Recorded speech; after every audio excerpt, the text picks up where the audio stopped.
সরকারের প্রথম 6 মাস পার হলো। এই 6 মাসে বেশ কিছু চ্যালেঞ্জ মোকাবেলা করতে হচ্ছে গভর্নমেন্টকে। একটা মিডল ইস্ট ওয়ার একটা হয়েছে, জ্বালানি সংকট হয়েছে, সেই কারণে গণভোট, জুলাই সনদ, অন্তর্বর্তী সরকারের 133 অধ্যাদেশ নিয়ে নানান আলোচনা হয়েছে।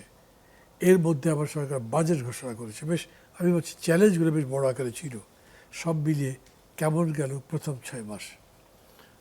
আমি বলবো যে আন্তর্জাতিকভাবে একটা বৈরী সময়ের মধ্যে আমরা গিয়েছি এবং আমরা যে আমাদের ইকোনমি যে ভালনারেবল আউটসাইড শকের উপরে, সেটা খুবই ক্লিয়ারলি এটা শো হয়েছে যে আমরা কতটা ভালনারেবল। আপনি জানেন যে ইউক্রেন ওয়ারের পরে আমরা আমাদের ইকোনমির যে ভালনারেবিলিটি এক্সপোজ হয় সেই 2022-এ, এবং যে আওয়ামী লীগ গভর্নমেন্টের পতনের একটা বড় ছিল যে ইকোনমি যে খুব খারাপ, র্যাপিডলি খারাপ হয়ে যায়। এক কোভিডের পরে তারা গুছাতে পারেনি, তারপরে ইউক্রেন ওয়ার আসলো যখন, তখন এলএনজি প্রাইস, হুইটের প্রাইস, ফার্টিলাইজারের প্রাইস এত বেড়ে গিয়েছিল ওরা আর সামলাতে পারেনি। এবং দেখবেন যে ওরা যখন ছাড়ে তখন আমাদের এক্সচেঞ্জ রেটের অবস্থাও 85 থেকে 125, 26, 27 টাকা হয়ে গেছিলো এবং আমাদের রিজার্ভ নেমে এসেছিল 15-16 বিলিয়ন ডলারে। তো এইখানে এই গভর্নমেন্টও সেইটা, বাট ইনিশিয়ালি আমি বলবো যে তারা কিছু কিছু জায়গায় ভালো করেছে। তাদের বিশেষ করে প্রথম যেই শকটাকে তারা অ্যাবজর্ব করতে পেরেছে, কিন্তু এখন এসে দেখা যাচ্ছে যে এটা যেহেতু ইরান ওয়ারটা প্রলং হওয়াতে গ্যাস ক্রাইসিসটা এইখানে আরও দিচ্ছে, এবং সেই জায়গায় আমার মনে হচ্ছে যে গভর্নমেন্টের হোমওয়ার্কের ঘাটতি আছে এখানে আরও। কেননা গভর্নমেন্ট হয়তো ভাবছিল যে এটা এই ক্রাইসিসটা বেশি দিন, 2-3 মাসের বেশি থাকবে না, কিন্তু এটা যে এত প্রলং করবে সেটা তারা বুঝে নাই। এবং আমাদের অল্টারনেট সোর্স গভর্নমেন্ট কেন, অনেকেই তো বুঝে নাই না। এটা মানে আমাদের ইকোনমিটা তো অন্যান্য অনেক দেশের চেয়েই বড়। আমরা কিন্তু 500 বিলিয়ন ডলারের ইকোনমি। তো আমার অল্টারনেটিভ এনার্জি সোর্সগুলো আমাকে তখনই আমাদের এটা ভেবে রাখা উচিত ছিল যে আমি কাতারের থেকে যে গ্যাসটা চাচ্ছিলাম এলএনজি, আমি যে আমার লং টার্ম যে চুক্তি, আমি এটা পাবো না। হ্যাঁ, ওরা অলরেডি বলছে যে ফোর্স ম্যাজিউর করার জন্য। আর অন্যান্য দেশের থেকেও আমি নেওয়ার জন্য আগেই যে আমি লাইন আপ করা, সেটাও আমি সেভাবে আমি করি নাই। আর এটা একটা জিনিস। আর একটা জিনিস হচ্ছে যে অন্যান্য যদি বলেন যে আমি ল অ্যান্ড অর্ডার যারা বলে, আমি মনে করি যে ল অ্যান্ড অর্ডার খুব যে ম্যাসিভ কোনো ডেটোরিয়েশন হয়েছে সেটা বলবো না। বাংলাদেশের আপনি যদি ক্রাইমের রেট দেখেন, ওভারঅল পুলিশের স্ট্যাটিস্টিক্স অনুযায়ী হয়তো আমাদের তো সময় থেকে একটু বেড়েছে কিছু কিছু জায়গায়, আবার কিছু কিছু জায়গায় কমেছে। আর অন্যান্য দ্রব্যমূল্যর ক্ষেত্রে ইনফ্লেশনের একটা বড় ইম্প্যাক্ট ছিল। ওনারা এই গত মাসে এসে ইনফ্লেশনটা একটু কমা শুরু হয়েছে। অন্যান্য ইকোনমিক ম্যানেজমেন্ট আমি বলবো যে একদম যে বাজে হয়েছে তা না, যেটা ব্যাংকগুলোতে কিছুটা স্ট্যাবিলিটি ফিরে এসছে, এবং আমরা ফাইনালি জানতে পেরেছি যে আমাদের ব্যাংকগুলোতে আসলে কী পরিমাণ টাকা নন পারফর্মিং, মানে কী পরিমাণ টাকা আসলে চুরি হয়ে গেছে, এটারও একটা টোটাল একটা পিকচারটা জানা গেছে। আইএমএফের সাথে আমার মনে হয় যে তারা যে আইএমএফের সাথে যেটা আমরা এক্সিস্টিং যেটা চুক্তি ছিল, এটা থাকাটা বেটার ছিল। থাকলে হতো যে আমরা 1.3 বিলিয়ন ডলার তাদেরকে নিয়ে ওই টাকাটা নিয়ে তারপরে আমরা বলতাম যে okay we will sign a new agreement. আমরা সেটা না করে আমরা ওই এগ্রিমেন্টটা করি, ফলে আমরা 6 মাস পিছিয়ে গিয়েছি।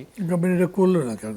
এটা গভর্নমেন্ট করলো না, গভর্নমেন্ট ভাবলো যে সে তার টার্মসে সে এগ্রিমেন্টটা করবে, তার যে টার্মসে। আইএমএফ তো অনেক ক্ষেত্রে অনেক এখন কিছু কন্টিনিউয়াসলি বলে যাচ্ছে যে আমাদের স্বার্থ বিকিয়ে দিয়ে আমরা তো এটা করতে পারি না, মানে কিন্তু এটা অনেক ক্ষেত্রে আইএমএফ এর সাথে সত্যিকার অর্থে আইএমএফ যখন ব্রুটালি আপনার সাথে নেগোসিয়েশন করে, আপনার হাতে তখন খুব আপনাকে এসে বলবে যে আপনার এই যে 100টা স্টেট ওন ফ্যাক্টরিজ আপনাকে প্রাইভেটাইজ করতে হয়, তখন আপনার কিছু করার থাকে না।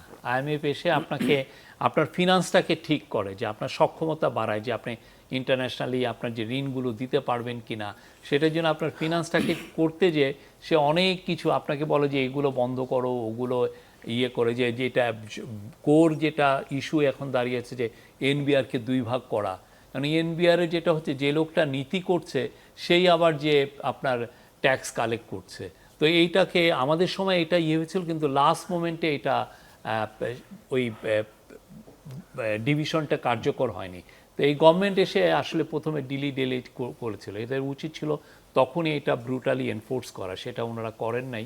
এখন এসে দেখা যাচ্ছে যে আইএমএফ তাদেরকে যে শর্ত দিয়েছে তাহলে এটা করতেই হবে, এবং এটা করার মানে হচ্ছে যে আপনার এনবিআরকে আপনি 2 ভাগ করে ফেলা, এবং করলে ট্যাক্স কালেকশন আপনার বাড়বে এইরকম একটা গ্যারান্টি আছে, যে তারা বলছে যে এর ফলে ট্যাক্স কালেকশন, যদি ট্যাক্স কালেকশন আপনার না বাড়ে সেটা একটা বড় ইস্যু।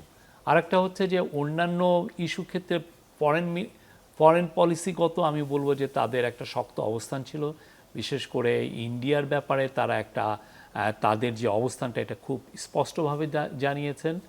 আর মিডিল ইস্টে যে চেঞ্জিং যে বাস্তবতা, এই যে জিও পলিটিক্যাল ইয়েতে তারা একটা, আমি মনে করি যে তারা মনে হচ্ছে যে আমরা যে মক্কা যে চুক্তিটা সেটার আমরা ইভেনচুয়ালি আমরা এটার মেম্বার হব। এতে যেটা হবে যে ইন্ডিয়ার সেটা তো আজকে নতুন যে স্টেট মিনিস্টার হয়েছেন ফরেন অ্যাফেয়ার্স, উনি বলেছেন যে আমরা আগ্রহী ওটাতে যেতে।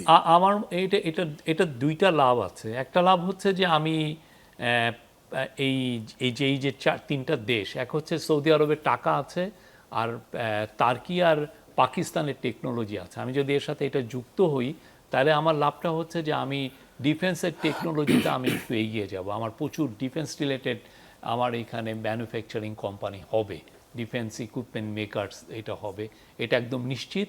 আর একটা বিষয় হচ্ছে যে লং টার্ম হয়তোবা আমি মিডিল ইস্টে আমার প্রচুর সৈন্য ওইখানে ডিপ্লয়েড হতে পারে। এমন হতে পারে যে ওরা বলতে পারে যে তুমি আমাদের দেশে, সৌদি আরব বলতে পারে যে আমি 10,000 সৈন্য নিব। তো এইটা আমাদের যেহেতু ইন্টারন্যাশনালি যে ইউএনের যে পিস কিপিং ফোর্সে, আমাদের ইউএন পিস কিপিং ফোর্সে আমাদের নাম্বারটা কিন্তু কমে এখন প্রায় 6,000-এর জায়গায়। আমি যদি এখন নতুন অপরচুনিটি পাই যে আমি সৌদি আরবে 10,000 সৈন্য ডিপ্লয় করলাম, কাতার কুয়েতে আরও সৈন্য ডিপ্লয় করলাম, এটা আমাদের জন্য একটা বড় অপরচুনিটি তৈরি করবে। যদিও আমাদের নেইবার এটাকে কিভাবে না এটা দেখবার বিষয় আছে, কিন্তু বাংলাদেশ গভর্নমেন্ট তো বলেছে যে তারা এখানে যাবে। সরি, বাংলাদেশ গভর্নমেন্ট তো এটা এগ্রি করছে অলরেডি। হ্যাঁ, আমার মনে হয় যে এটা যাওয়া উচিত, করেছে। বাংলাদেশের এটা যাওয়া উচিত। এবং বাংলাদেশের সত্যিকার অর্থে এখন এসে মনে হচ্ছে যে বাংলাদেশের মিলিটারি সাইজও বড় করা উচিত। আমরা একমাত্র $500 বিলিয়ন এর একটা বড় ইকোনমি, কিন্তু দেখা যাচ্ছে আমাদের ড্রোন মেকিং কোনো ফ্যাক্টরি নাই, আমার ভালো কয়েকটা এয়ারক্রাফটও নাই, মানে ফাইটার জেটও নাই। তো আমার এই সমস্ত জায়গায় সক্ষম হতে পারে না। এই গভর্নমেন্ট সেই নিয়েও কাজ করছে। আর